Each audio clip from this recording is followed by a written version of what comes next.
Hey there, everyone, and welcome to another episode of the Horn Call Podcast. My name is James Bolden. I'm the publications editor for the IHS and the host of the Horn Call Podcast. We have a terrific guest today.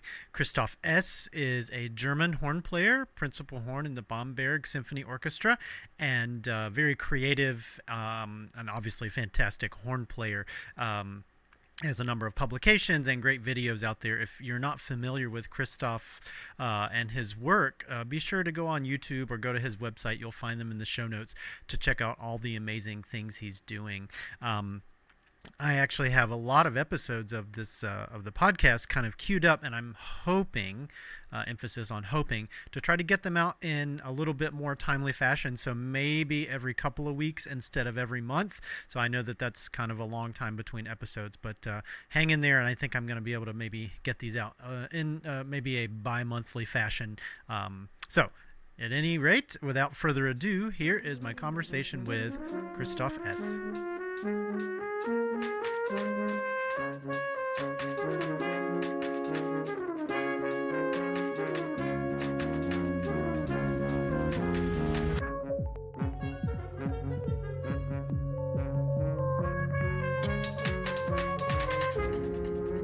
Thank you so much for being here, Christoph. And usually we start these podcasts out with our guest introducing themselves to the listeners. I think a lot of people are probably already familiar with you through your performances and amazing YouTube videos and publications, but maybe for anybody who might not be familiar with who you are, maybe just give us a brief introduction to yourself.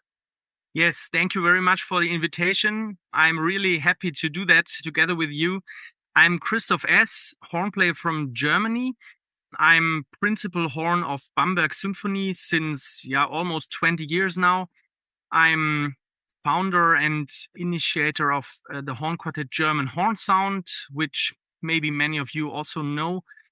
Then I'm professor in Würzburg at the Music University since about 3 years. And I'm doing a lot of different projects and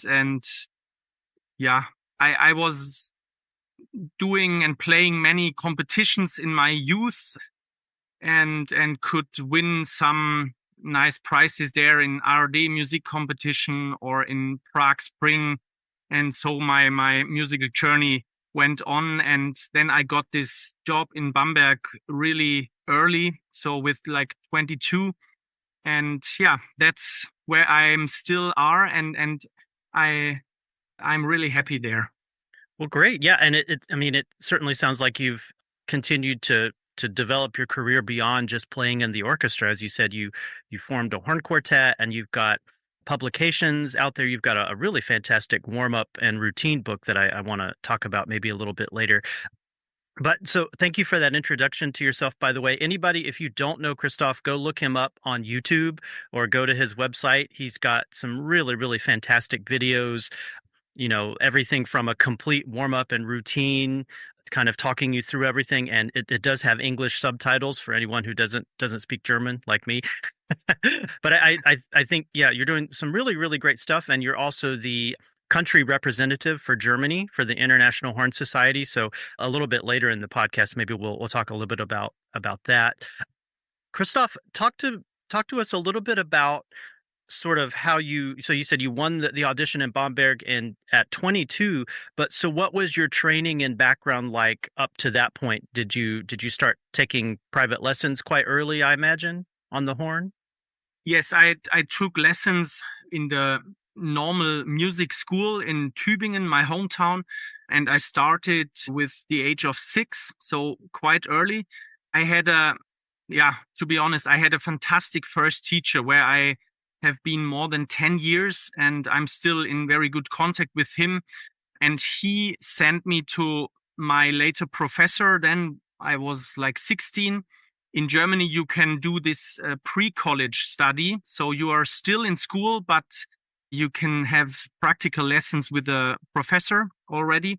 And I went to Professor Christian Lampert, who was my teacher then until the end of my study. So I just had 2 different teachers, but this was great because my first teacher, he could He could teach me all technical stuff really perfectly, and I never had to change embouchure and things like that. So the Professor Lampert could just work with me musically and build my career together with me. That was a big advantage, I would say.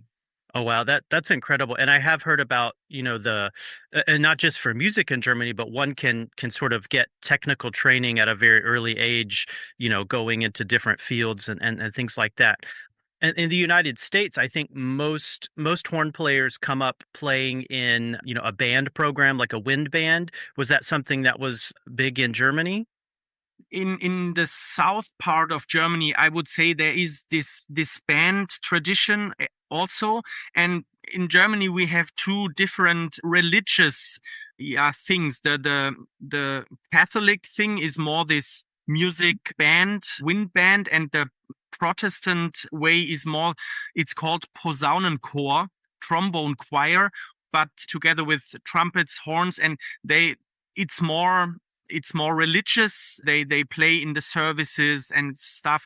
But yeah, I never was in such a band or a choir, but yeah, of course, I had contact with them. And in this music school where I started horn playing, we had a very good youth orchestra where I already played with like 10 or 11. So it was it was quite early when I get first contact with the symphonic programs, and maybe this helped me to get over these difficult years between 12 and 15. I would imagine so, and it's similar for young people in the United States. Being in an ensemble, you have a group of like-minded colleagues and peers, and you can kind of make a bond very early on, not just with music, but with each other. So that's awesome to hear. So, in addition to your private teachers, who were other important early musical inspirations to you, either horn playing or otherwise? Could be anyone who was inspirational to you growing up. Yeah, I started to listen to symphonic music also quite early, and then in Germany we have very good youth competition, this Jugend musiziert, and then youth orchestras. Yeah, there are youth orchestras in the city, there are youth orchestras in the state. Yeah, it's not the same kind of state as in America, but we have 16 different, it's called Bundesländer, so about a state. Yeah, and so we have 16 youth orchestras of the states, and then one big German youth orchestra. And I went in all of them, and this was my musical inspiration, because to play together with same aged people and other friends, yeah, it's the most amazing thing. And then we got to know really good conductors very early and good soloists, and yeah, this was also a big part of my musical inspiration. And friendships from this time are already now my closest friends. Yeah, that's so true. No matter where one grows up. Well, in terms of horn playing influences, who did you really like to listen to, and who were you, a big fan? Of course, Herman Bauman, I suppose, and maybe Yes, of others. course.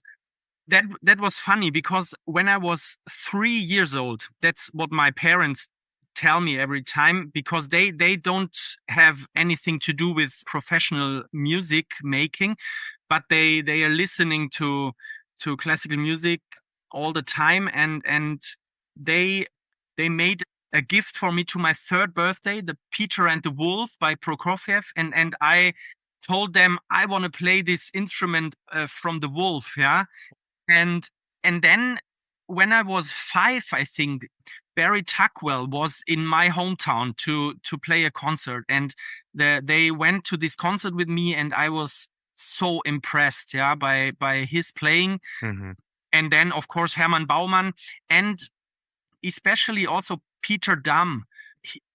He's one of the greatest horn players, but with a little different style and different sound.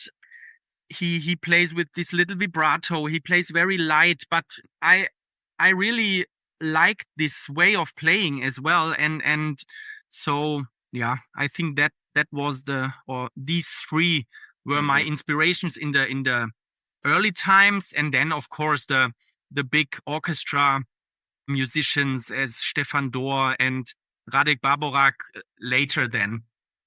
Yeah, well, and Peter Dam has recorded so many things. It's just Yes, amazing. It's almost all of the standard solo repertoire and music for horn and organ and chamber music. In addition to, he had a full-time orchestra position as well for a long time. So yeah, it's his absolutely. recordings. Yeah, he's very well represented. I guess perhaps in the United States he's not as well known, but yeah, I started listening to his recordings in university and just amazing Great. playing, just so delicate and just perfect all the time. Absolutely, absolutely.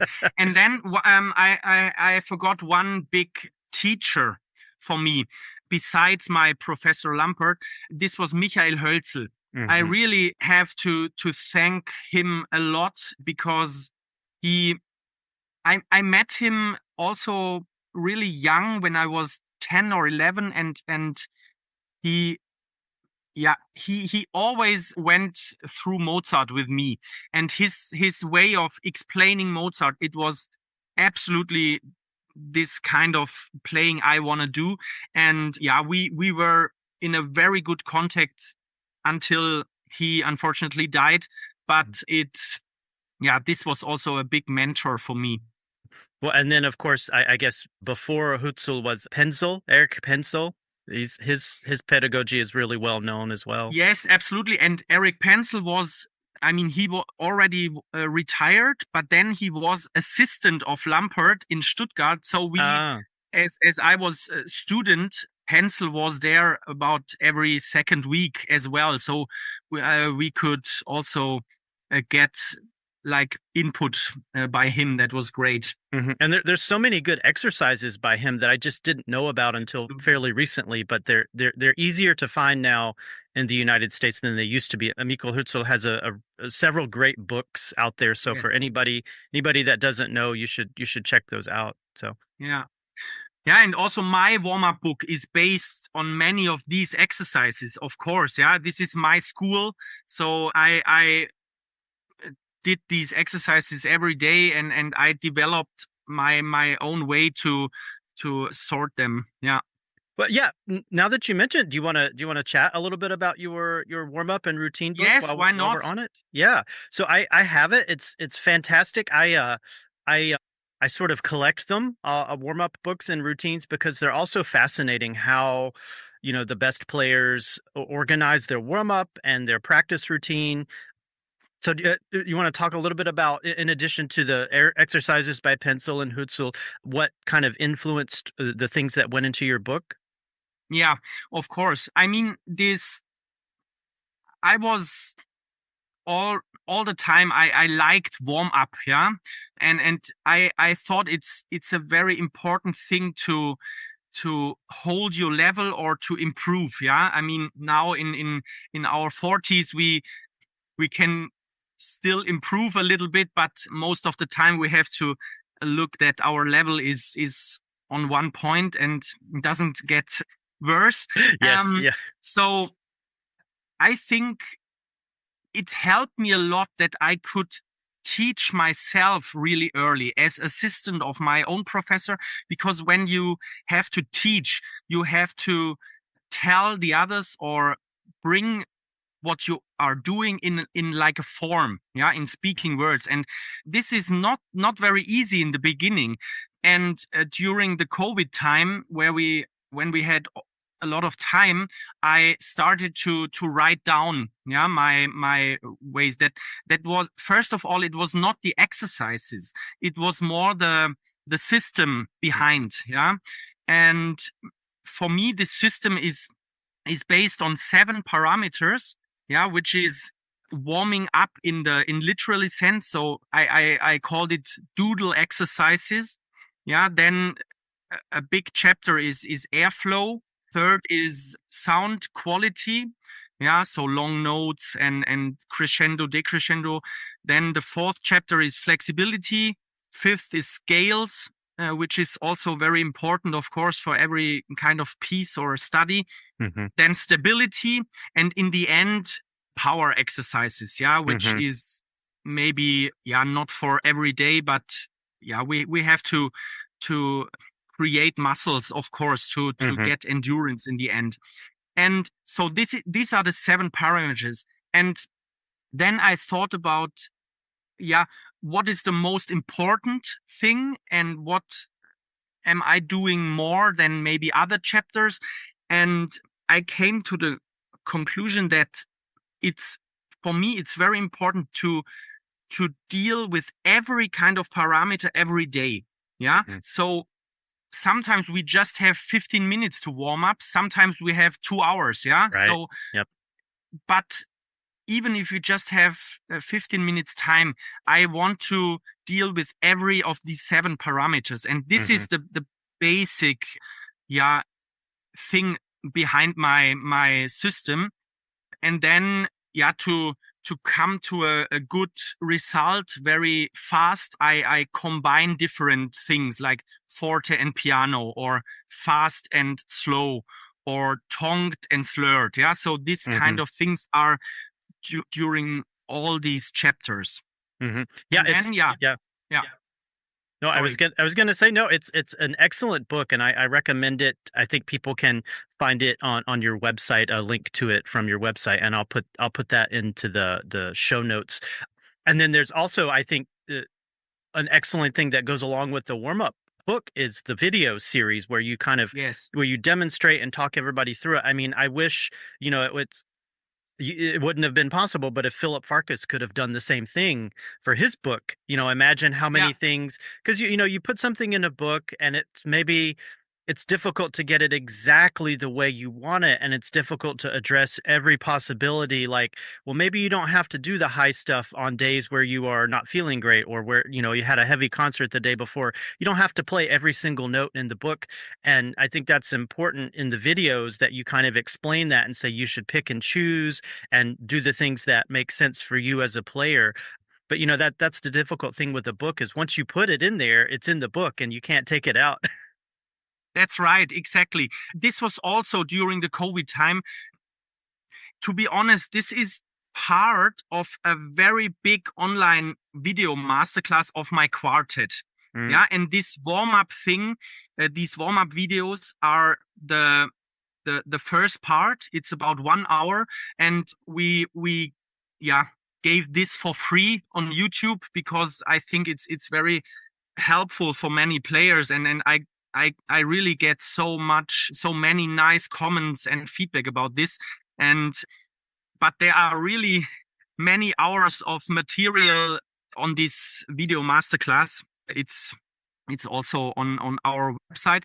But the videos for the warm up, I explained that. That's right.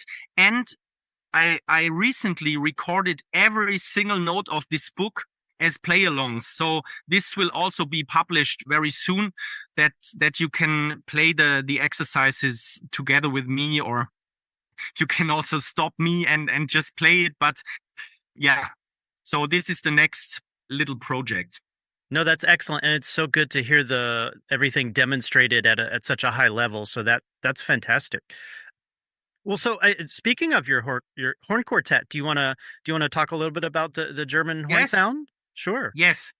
So the German horn sound was founded in about 2011, when we studied together, all of us, Mm, and some of us really know each other from these youth orchestras, in the mm, age of 14, 15. So it's a big friendship, and this is the base of our foundation. And later, in 2013, there was the 200th birthday of Wagner and Verdi, and in 2011 we already started to create a project about this, because I mean, the horn quartet is not the for some presenters. It's not the chamber music ensemble they want to hear absolutely in their series. They want to hear string quartets and piano trios. And right. so horn quartet, first of all, oh, no horns. you are cracking all the time, and you are loud, and I don't know what. So we thought from the very first beginning to get into this series, not because we are four horn players, but because of our creative concert forms and concert programs. And so Mm-hmm. we created this Verdi Wagner project. It's like a chamber opera. It's also lasting like 2.5 hours with 3 acts and 2 intermissions. So it's like an opera. Mm. And we have also an actor with us who speaks some scenes. And so this was a very it was a nice program for the presenters, and they want to have this in this celebration year. And then we were in Mm. these chamber music festivals and stuff. And so we went on and on and on by always thinking about these creative programs. And then I mean, during the last 10 years, we did so many different programs, about 8 or 10, sometimes alone, just the four of us, then together with the a cappella ensemble singers, with a tenor together. Then we have one big program with 8 horns about pictures at an exhibition by Mussorgsky. Yeah, and so we all always stayed in mind of the presenters, and this was or is still really fantastic. And I have never dreamed about that when we founded the quartet, of course. Mm-hmm. Yeah, And one that's amazing. and one big point which is getting more and more important is the programs for kids. Mm-hmm.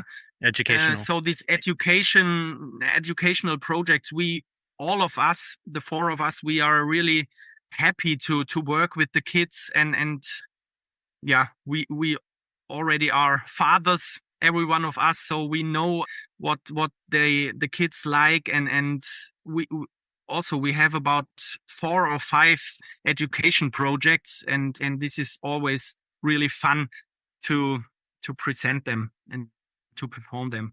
That's fantastic. Well, and I should say there a lot of the arrangements that you play are published, and one can go online and buy them and play them in your own quartet wherever you might be. That's right. Yeah, that was also a thing we discussed in the beginning. Do we want to play the original stuff? Yeah, I mean, there are some really good horn quartets. Yeah, but of course the composers are not very famous, and we had to think about this. Yeah, the possibility to perform that. So we need to change this a little bit, and we try to do our own arrangements by really good music we love. And so Verdi and Wagner was the first one. Then of course we do a lot of Bruckner, we do a lot of Mahler, and yes, and we then in a few years ago we founded this label, German Horn Sound Edition, and we do it together with this Blechbläser Sortiment Köbel in Munich. Mm-hmm. He is publishing everything of our edition, and this is an absolutely great collaboration. Yes. Yeah, that's an amazing website. I've ordered things from them before, and it gets to the United States surprisingly fast, even though they're shipping from overseas. He's sending it directly all the time. Yeah, overseas. Yeah. So if you don't mind sharing, who are the other members of the group, and where are they located now? Of course. So this is the second player is Stefan Schottstedt, and he is also the arranger of the most of our pieces. Then the fourth horn player, our bass horn, is Timo Steininger.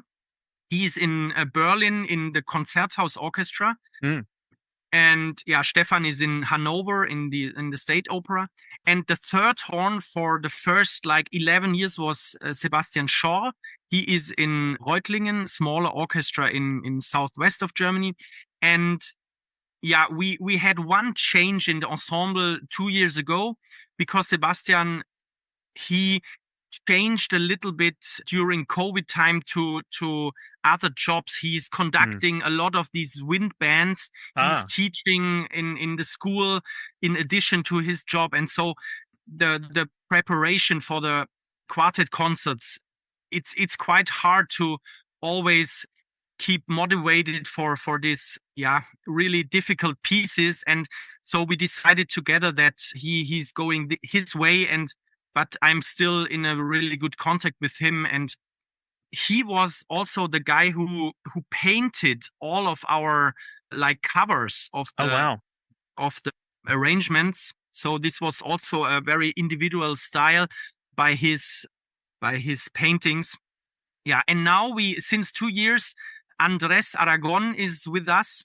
He's originally from Venezuela, but he's in Düsseldorf in the orchestra. Yeah, also since many years now. Well, that's incredible. So, how do you organize, rehearsals? Because you're all busy with other jobs, and how do you even find the time to get together and rehearse and plan a tour or plan a concert or something? Yeah, I would say that the tour is first, then we discuss rehearsal periods. So we have a small management in Munich, but most of the time or most of the concerts I acquire for myself. So this is because my orchestra is planning far. How do you say? Yeah, so my orchestra is scheduling all their concerts really early, so I can have a look where are free periods for me, so I can organize some quartet concerts there. And I would say one program we rehearse for a few days, then most of the time we are going to record this, because recording is the best rehearsal. Yes, many of you know that maybe. And then we just meet before the concerts. One day before the concerts to refresh the programs. But the main work is early. Yeah. Yeah, and I think that's the case with most other professional chamber groups. You just don't have tons of time to rehearse. You just have to be ready to put it together in a couple or 3 rehearsals and do the show. Yes, that's it. And of course, new projects. We always think about new projects and what can we do, because otherwise maybe we are feeling bored.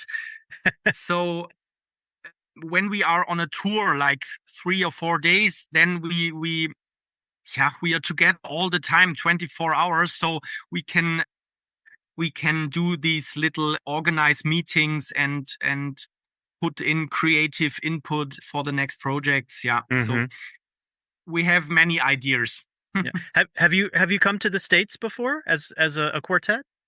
As a quartet, just with one of these school orchestras. We were in Florida. Oh, okay. And this is quite funny because we played the Schumann concert piece in a school at 8:30 in the morning. Oh my goodness.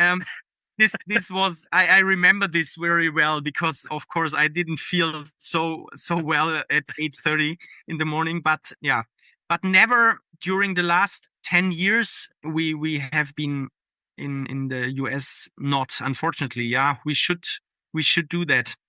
No, I think it'd be great. I mean, there's a lot of universities who are, always looking for presenters and performers for their concert series and things. And as you said, the educational aspect of what you do is something that I think is really important. Yes, that would be great. Yeah, we should plan this. But yeah, it sounds like it keeps you pretty busy though in Bamberg. What's the orchestra season like there? Yeah, I mean, the orchestra season is from September to May, the ABO series, but the German orchestras, they are a little bit different to US orchestras, I think, because the bigger orchestras always have 2 principals and they are really coordinated. So we have to play together. Maybe in a big Bruckner symphony. Then one of us play first horn, one play first Wagner tuba, but this is really rare. So it's either me or my colleague who is playing. So we can also have a lot of free time, which is perfect when you want to do other projects. And for me as a teacher also in the Hochschule, in the Hmm. university, it's great to have this free time in the orchestra.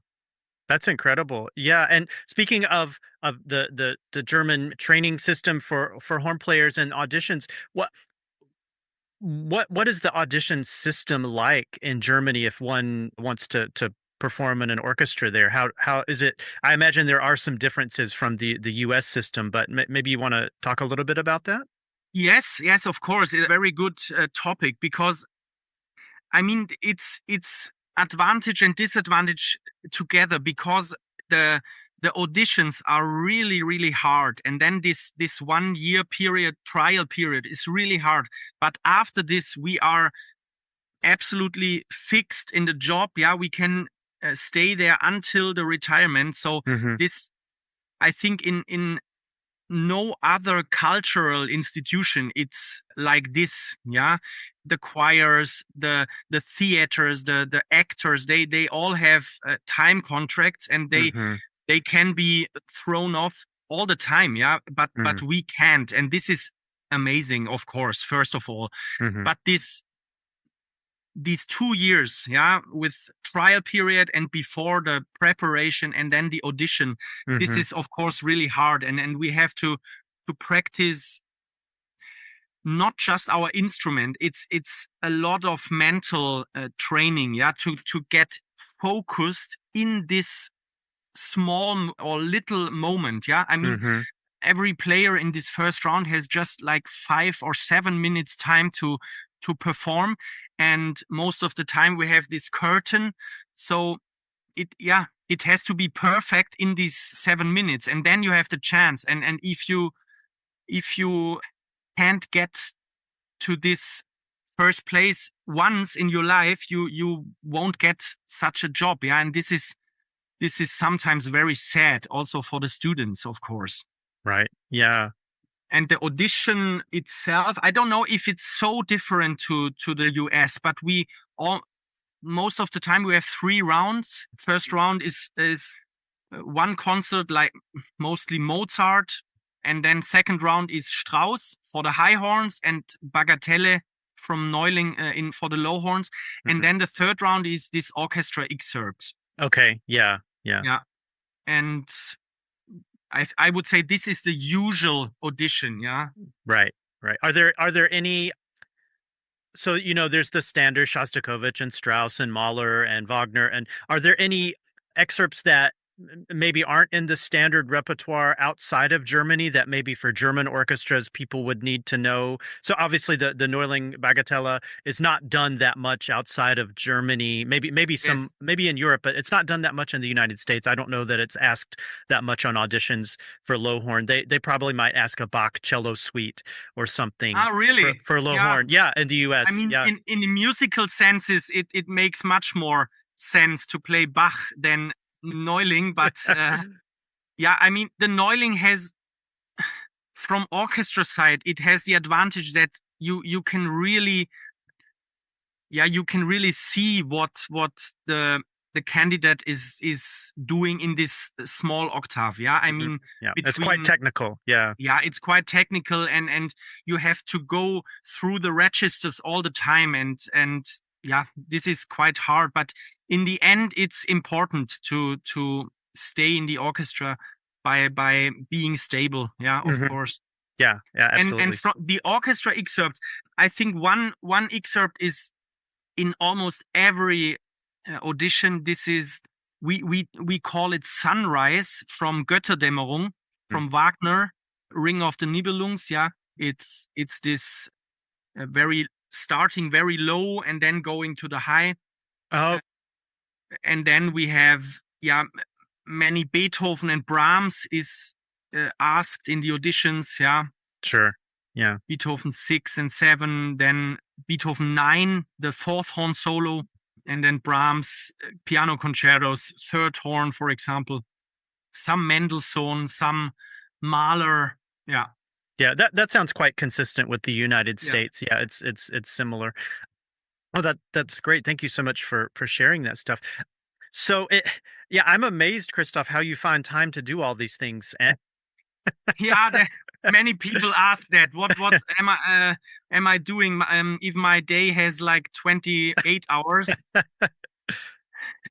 Yeah, I think organization and structure is really important. And I this is not during the horn playing, but in the, yeah, in the time schedule hmm of the day. Yeah, so I mean, I play, of course. I have to practice.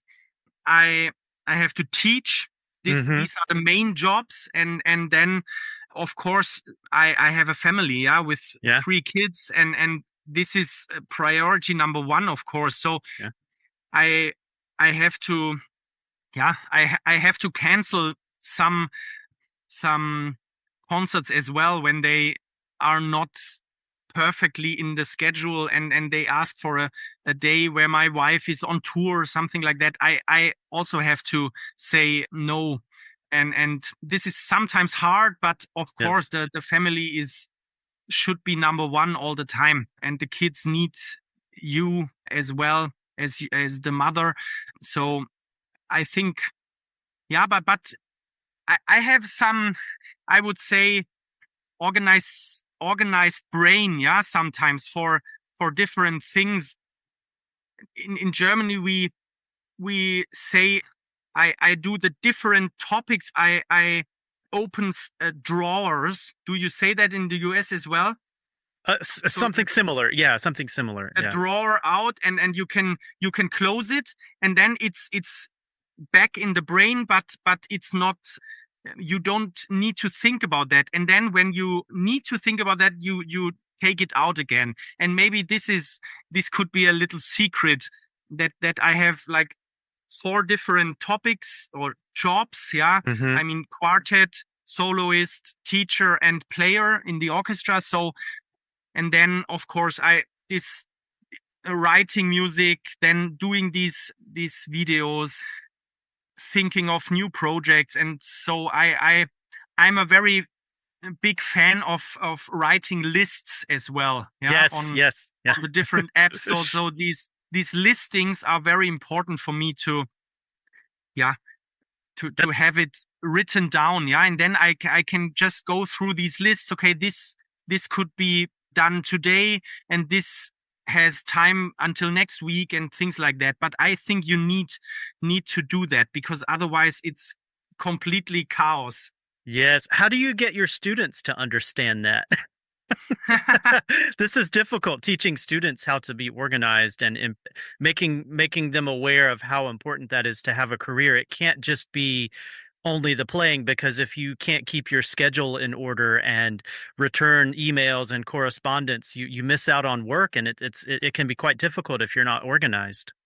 Of course, yeah. We are talking about this also in our class concerts, and hmm because we do a class hour every week, just internal, yeah, with no audience. But we also speak about these things there. hmm And for example, the application for orchestras, so the cover letters, the hmm CV, and things like that. I I'm going through that with my students, because they have to learn that very early, because otherwise they don't get invitations. Right.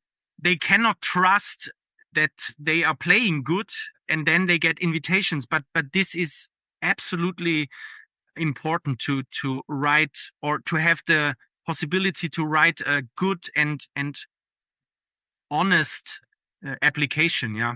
Yeah. Well, and now we have to worry about having the computer do it for you with AI and Yes. Yes, of course. I mean, sometimes this is helpful, but to they need to learn also the basics. Yeah. What? yes, yes. Yeah. Yeah, absolutely. So, we were talking about how busy you are and how you keep things organized. What do you do in your free time when you're not horn playing? Yeah. I mean, I'm doing a lot of sports also with my kids, and Yeah, I also love it to have a free Sunday, and then we travel a little bit and do a journey with the kids. In Bamberg, we live very close to the nature, so we can go out and are already in the forest, and I'm playing soccer with them and things like that. Yeah. Oh, fantastic. Well, that's good to hear. I think it's important that people know that it can't just be horn playing and music 24 hours a day, because No, it'll make you absolutely not. go crazy. Yeah, I one thing maybe I have to say, I don't know, maybe it's some kind of talent, but I'm really lucky that I don't need to practice like 4 hours a day to be satisfied with myself. Yeah, Mm. and no, sometimes when I have a free day, I leave the horn in the case. Yeah, that's no problem. I can trust myself then that next week it will be also good without playing this one day. Yeah, so Hmm. I can, yeah, come down quite fast. That maybe is also a good thing.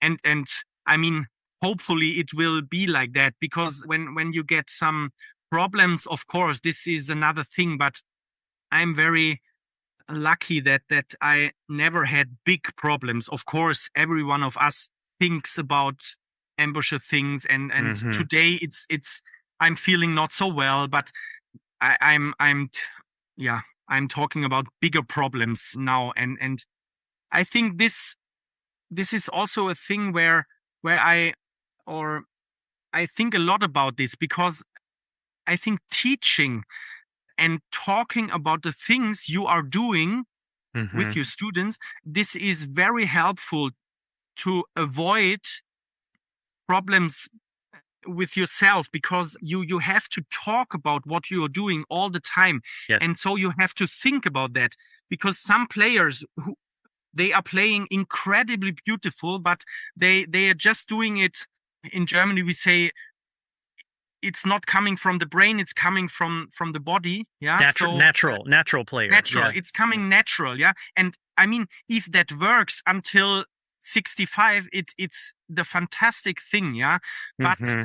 I think there are situations in life when you start thinking. Yeah, everyone has this, and when you don't have the basic by maybe teaching and talking about this, it can be very hard to Right. come out of this little crisis again. Yeah, especially if you haven't had experience kind of teaching yourself or teaching others, if it always has just come naturally to you. Yeah. Absolutely. Yeah. Well, that's excellent advice. Thank you so much. This is an awesome conversation. I could talk to you for a long time, but Yeah, the same. Thank you. I don't want to take up too much of your time. I just want to maybe touch on a couple more things, if that's okay. Yes. So, do you want to talk a little bit about your new recording of the Strauss concertos, and then Yes. some other music by Strauss, some new arrangements of pieces by Strauss that everyone knows, but in new arrangements that haven't been heard before? Yes. So this Strauss CD was initially, it was just a concert of the second Strauss with this orchestra in Aachen, Hmm. and with the conductor Chris Ward, who is a good friend of mine in the meanwhile.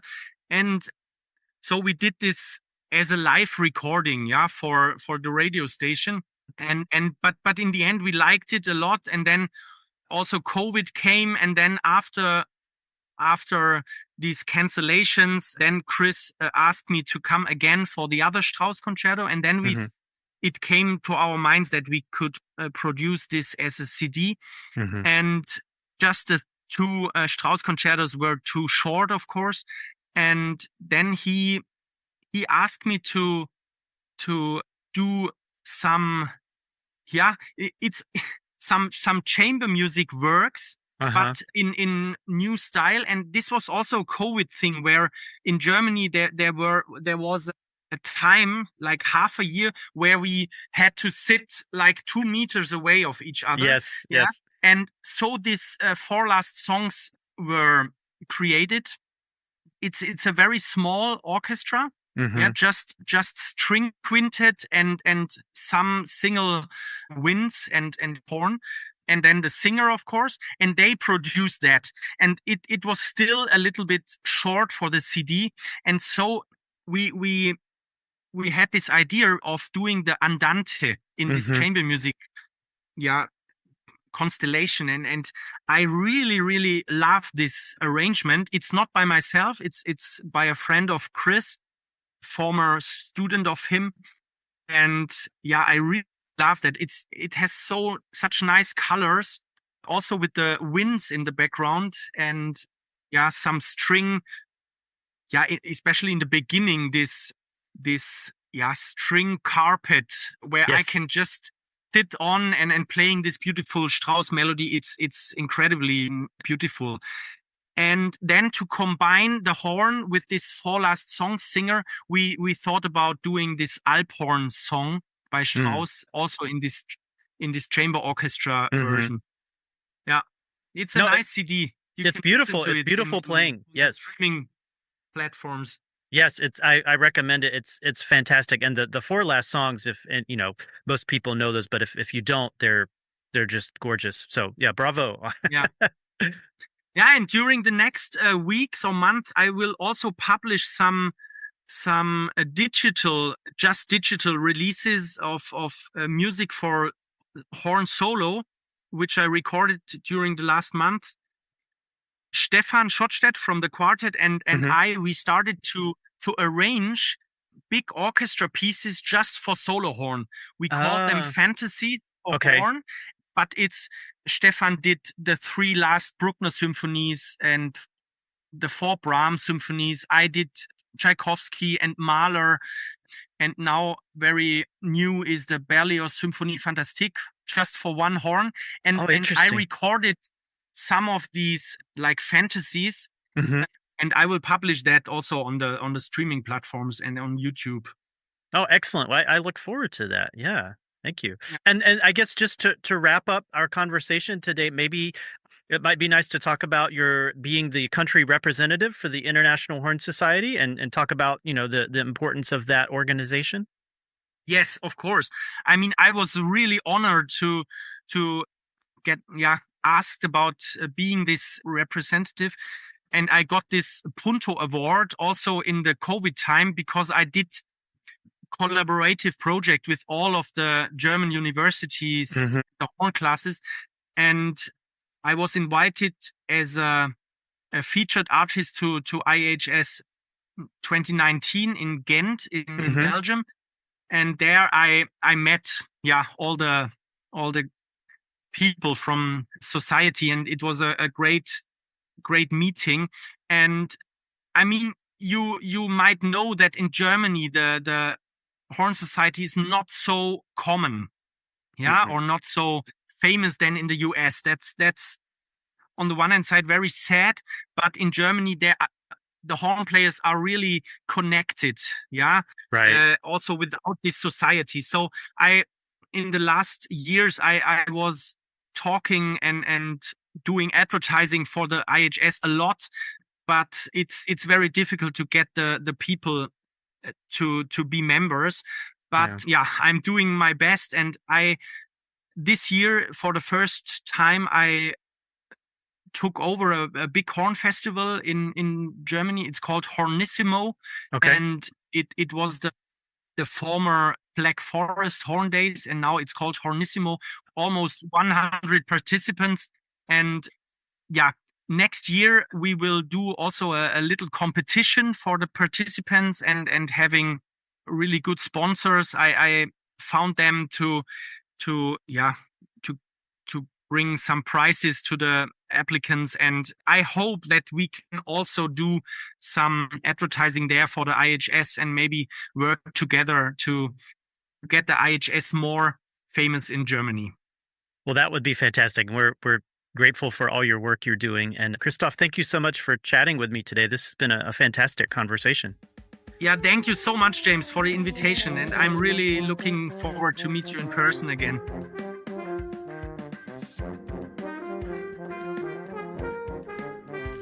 The The Horn Call Podcast is the official podcast of the International Horn Society. The views, information, or opinions expressed during this series are solely those of the individuals involved and do not necessarily represent those of the International Horn Society. Copyright International Horn Society. Music by Brian K.M.